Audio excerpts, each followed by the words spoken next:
এলাকাতে ঢুকেই একটি সুখ সংবাদ। তো একসময় স্বপ্ন ছিল যে আমি গান করব নিজে স্টুডিও করে। কিছু গান আমাকে চেঞ্জ করে দিল। মানে গান কিভাবে মানুষকে আসলে চেঞ্জ করে এটা আমি আমার আইডিয়া ছিল না আসলে। যে আমাকে ফুল টাইম এদিকে নিয়ে আসবে কেন? যখন আমি বুঝলাম যে মানে আ এই দিকটাতে একটা বিশাল খেদমতের জায়গা আছে এবং দ্বীনের প্রচারের জায়গা আছে। কারণ আল্লাহ তাআলা আমাদেরকে দুনিয়াতে পাঠিয়েছেন কিন্তু ইবাদতের জন্যে। ওয়া মা খালাকতুল অবশ্যই। জিন্না ওয়াল ইনসা ইল্লা লিয়াবুদুন আল্লাহ তাআলা বলেছেন কোরআনে।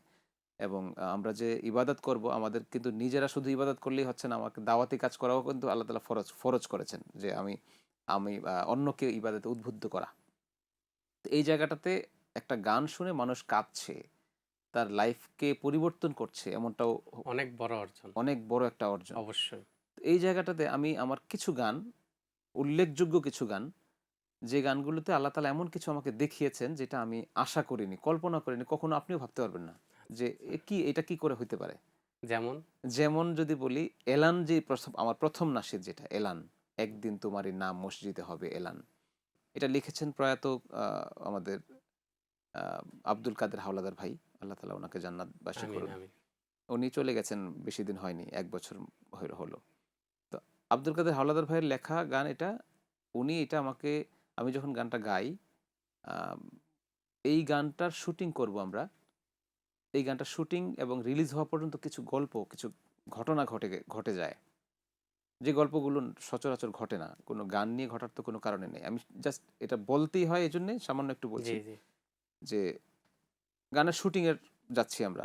গাওয়ার ক্ষেত্রে আরো অনেকগুলা বিষয় ঘটেছে। আমি জাস্ট ওখান থেকে পয়েন্ট বলছি যে শুটিং এর সময়, শীতের সময় শুটিং করছি। যেখানে শুটিং এ গিয়েছি একটা বাড়িতে, একটা বড় আ নারায়ণগঞ্জের ২৫০০ এ একটা বাড়িতে একজন এমপি ছিলেন উনি। উনার বাড়িতে খুব চমৎকার বাংলো বাড়ি। ওখানে শুটিং করতে গিয়েছি। শুটিং এ ১ম দিন প্রচণ্ড বৃষ্টির কারণে শুটিং করতে পারিনি। সারাদিনের আমার সেটআপটা বসে ছিল। হুম, বেরিয়ে হইতে পারিনি। বুঝতে ওখানে পেরেছি। যাওয়ার পরে কিন্তু। হুম, তো বিশাল একটা খরচ ওখানে হয়ে গেল। বাসা থেকে সন্ধ্যার দিকে টিপটিপ বৃষ্টি হলো। ওখানে আমি কিছু কাজ করার চেষ্টা করলাম কিন্তু ওগুলো তো আর রাখা যাবে না। ওগুলো রাখা যায়নি। এই ওই দিনটা কেন বৃষ্টি হলো এত শীতের দিনে আমি এটা জানতাম না। আমি জাস্ট ওইদিন এমনটা হলো, আলহামদুলিল্লাহ আল্লাহ তাআলা হয়তো ফায়সালা এটা ছিল। জি। আ আবার একদিন আসতে হবে। তো পরে আবার মোটামুটি ১০-১৫ দিন পরে আমরা আবার শিডিউল করি। ওখানে যাই, গিয়ে সারাদিন শুটিং করি। টাটকা রোদ ছিল। সারাদিন শুটিং করি। ও আগের কথাটা বলে নেই। ওইদিন যে বৃষ্টি হলো আগেরবার, সারা বাংলাদেশের কোথাও বৃষ্টি ছিল না। শুধু ওই জায়গাটাতে। ওই এলাকাতে বৃষ্টি ছিল। আচ্ছা, কেন ওখানেই বৃষ্টি হলো আমি জানতাম না। আমি তো সেটা অনেকভাবে আমি চেষ্টা করেছি যে কেন এই এলাকাতেই শুধু বৃষ্টি হলো এবং হাঁটু সমান পানি হয়ে গেল। আচ্ছা, আচ্ছা। আলহামদুলিল্লাহ আল্লাহ তাআলার হয়তো ইশারা ছিল। আবার 2nd ডে তে শুটিং করতে যাই। সকাল থেকে সেই সন্ধ্যা পর্যন্ত শুটিং করি। খুব চমৎকার শুটিং হয়। যদিও এটা মরমী গান। মৃত্যু, আ মৃত লাশের ছবি থেকে শুরু করে ওখানে যে অভিনয় ছিল মাহবুব তমাল ভাই। তো তারা 2nd ডে তেও সময় দিল এবং ওখানে কবর খোঁড়া, কবরের ভিতরে লাশ শোয়ানো অনেকগুলা সিন। সিন ছিল। তো এগুলো আমরা 2nd ডে তে শুট করলাম। সন্ধ্যার দিকে আমার ক্যামেরাম্যান থাম্বনেইল করার জন্য আমার ছবি নিচ্ছে। তখন সে হা করে তাকিয়ে আছে। সে দেখছে যে ক্যামেরায় কোনো ফুটেজ নেই। সারাদিন যে শুট করল। ট্রেঞ্চ? কি ব্যাপার? মানে তার মেমোরি কার্ডটা ফরমেট হয়ে গেছে। আচ্ছা। কি কারণে কিভাবে হইলো আমি জানি না। মানে সেও বলতে পারছে না। বলতেছে, "বস কিছুই নাই।" আমি আমি তো পুরা মানে স্পিচলেস। আকাশ থেকে পড়লাম স্পিচলেস। হুম, কি হলো? কিভাবে হইলো এটা? সে বলতেছে যে, "আমি তো জাস্ট থাম্বনেইল এর ছবি নিচ্ছিলাম। একটা ছবি ডিলিট করলাম। কিন্তু ডিলিট করলে তো মানে ফরমেট হবে না। কিভাবে হয়ে গেল সে জানে, আল্লাহ তাআলা জানেন। Total format." আমি এরপরে ওখানে আবার দাঁড়িয়ে আমি আলহামদুলিল্লাহ বললাম। যে, "আল্লাহ আচ্ছা। তাআলার আগের দিন কেন শুটিং হলো না? বৃষ্টি ছিল। আজকে কেন কার্ডটা ফরমেট হয়ে গেল এবং সারাদিন সারাদিন শুটিং হওয়ার পর। গাড়ি নিয়ে চারদিকে ঘুরে, ঘুরে শুটিং করা।" বেশ কয়েকটা স্পট ছিল। আমার লিপসিং এর স্পট ছিল আলাদা সে পানাম সিটিতে। তারপরে অভিনয় যেটা পুরাটাই করা হইছে ২৫০০ এর ওই বাড়িতে, এমপি সাহেবের বাড়িতে। আমি মানে আমার যোগ বিয়োগে কাজ হচ্ছে না। পরে আমি ঢাকায় এসে বিভিন্ন যেহেতু টেলিভিশনগুলোতে আমার কলিগরা আছেন, কয়েকজনের হেল্প চাইলাম। তারা আমাকে হেল্প করলো যে কার্ডটা রিকভারি করা যায় কিনা। কার্ডে ফুটেজ আছে নিশ্চয়ই। সেটা রিকভারি করার অনেক চেষ্টা করলো। ২ টা আরটিভি থেকেও আমার এক কলিগ ছিল। উনিও বলল যে, "আনাস ভাই ওখান থেকে কিছুই আসে না। শুধু কিছু ভাইরাসের মতো কিছু ফাইল ছাড়া কিছুই আসে না।" বাংলা ভিশনে আমার আরেক ভাই আছে মনির ভাই, উনিও বলতেছে যে ভাই আমি তো কিছু পাইলাম না, আপনি এক কাজ করেন, এলিফ্যান্ট রোডে একজন আছে, সে হয়তো পারবে। তো ওখানে গিয়ে আমি ট্রাই করলাম, তারা প্রফেশনাল এই বিষয়টাতে। তারাও শেষ পর্যন্ত ৫ দিন রেখে আমাকে কিছুই দিতে পারলো না। আচ্ছা, আচ্ছা। এরপরে? এরপরে আমাকে আবারও যাওয়ার প্ল্যান। আমি একটু আহত হয়ে যাচ্ছিলাম, মর্মাহত যে কেন এমনটা হলো, ২ দিনই শুটিং করলাম আর না করি বা না করলে কিভাবে হয়, নিশ্চয়ই আল্লাহ তাআলা এর মধ্যে কোনো মঙ্গল রেখেছেন। থার্ড ডেতে শুটিং করতে গেলাম, সেই ফজরের পরে তো আমরা শুটিংয়ে বের হই, একই ওই একই ইউনিট নিয়ে একই লোকেশনে। টিম নিয়ে একই লোকেশনে যাচ্ছি। তারাও জানে এটা, ওই লোকেশনের যারা ছিলেন তারাও জানে যে আগের দিন এই ঘটনা, বৃষ্টি, হুম। পরের দিন কার্ডটা ফরম্যাট হয়ে যাওয়া। তারাও হেল্প করছে আমাকে। হেল্পটা কেন করছে আল্লাহ তাআলাই ভালো জানে। মানে খুব, খুব হেল্পফুল তারা।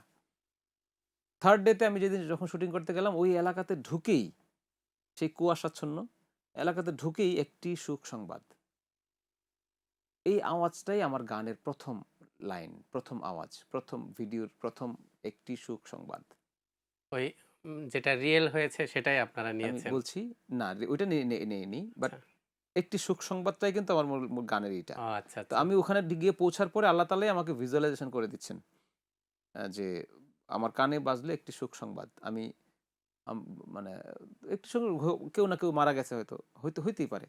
যখন ওই বাড়িতে গিয়ে ঢুকলাম, প্রচুর মানুষ ওই বাড়িতে। ওই বাড়িরই একজন মানুষ মারা গেছে। আচ্ছা। গিয়ে দেখি। এখন থার্ড ডেতে শুটিং করতে গিয়ে যদি দেখি একজন মানুষ ওই বাড়িতে মারা গিয়েছেন, আমি ওই বাড়িতে শুটিং করা কি সম্ভব? তাইলে ১ম দিন, ২য় দিনের সাথে ৩য় দিনের একটা ম্যাচিং আমি খুঁজে পাচ্ছি এখানে। আমার মনে হচ্ছে যে আমি গানটা আসলে শুটিং করা যাবে না। যেখানে যাই আচ্ছা। ওখানেই এমন ঘটছে। মানে যেদিনই করছি একটা না একটা বাধা থাকছে। তো ঐদিন তাদেরকে কি বলা যায় যে আমরা শুটিং করব আপনাদের এখানে? হয়তো অন্য কোথাও গিয়ে কাজ করা যেতে পারে। বাট ওখানে শুটিং করা যাবে না। আমরা করে ওনাদেরকে, ওনাদের আত্মীয় মানে পরিবারের একজন মারা গেছেন, সমবেদনা জানিয়ে আমরা চলে আসব। তখন উনারা বলছেন যে না আপনারা অবশ্যই শুটিং করেন। ওই এলাকায় যারা ছিলেন খুব হেল্পফুল, খুব সাহায্য করেছেন। ওনারা শুটিং করতে বলছে ওনারা। আমি শুটিং ওই একই কবরস্থানে, এবার রিয়েল কবর, যেটা আমরা খুঁড়েছিলাম ওটা তো ছিল কোদাল দিয়ে একটু অভিনয় করানো। রিয়েল কবর, খাটিয়া, রিয়েল সবকিছু জানা যায়। কবরের বাঁশ কাটা রিয়েল, কবরে আচ্ছা। লাশ শোয়ানো রিয়েল, কবরে শুয়ে ক্যামেরাম্যান শট নিতে পারছে, সেই আকাশ খোলা। এই প্রত্যেকটা বিষয়, খাটিয়া, তারপরে আপনার সেই মানে পাটি, কলা গাছের বিভিন্ন ইয়ে। এখন আমি চিন্তা করছি যে আসলে কেন আগের দিন বৃষ্টি হলো, পরের দিন কেন কাট ফরম্যাট হলো, এবার ৩য় দিন মানে ওই দিন পর্যন্ত ওই লোকটার হায়াত ছিল, হ্যাঁ। বিধায় আল্লাহ তাআলা কেন এইটাই গানের মধ্যে যা আছে শর্টগুলো সব কেন রিয়েল রাখলো। এবং আচ্ছা, আচ্ছা। ওই গান মানুষ শুনেনি এমন মানুষ খুব কম আমি দেখেছি। এই পর্যন্ত সমীকরণগুলো ১০ সব মিলে মিলিয়ন, যাচ্ছে। ১০ কোটির বেশি ভিউজ ক্যালকুলেশন করলে দেখা যাচ্ছে। আচ্ছা।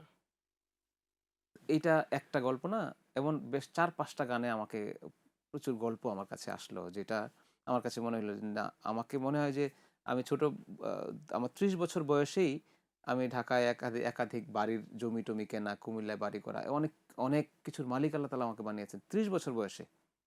কেন আসলে? মনে হলো যে না, আমার আসলে এইদিকে কিছু কাজ করা উচিত মনে জি, হইলো। বুঝতে ওই পেরেছি। এনগেজ হতে গিয়ে আমি পরিপূর্ণ এনগেজ হয়ে যাওয়া। পরে হেভেন টিউনকে ফাউন্ডেশন করে ফেলা, চ্যারিটেবল একটা অর্গানাইজেশন করা। তারপরে মাদ্রাসায় একটু সময় দেয়া। মাদ্রাসা আমাদের কুমিল্লাতে মাদ্রাসা আছে প্রায় ৩০০% জমির উপরে আমাদের মাদ্রাসা। অনেক বড় তো। যেটা মেইনটেইন করছি। আ নোয়াখালীতে একটা মাদ্রাসা আছে। ফাউন্ডেশনের মাধ্যমে সাংস্কৃতিক কর্মকান্ডগুলোকে এগিয়ে নেয়ার চেষ্টা করছি। আচ্ছা, আচ্ছা। তো এইমুখী হয়ে যাওয়া, মানে আমার ওই গ্যাপ মিডিয়ার কাজগুলো এখানে হয়, বাট পরিসরে কমে যাওয়া। কারণ আমি যেহেতু ফুল টাইম সময় দিতে পারছি না, একটু কমে যাওয়া এই।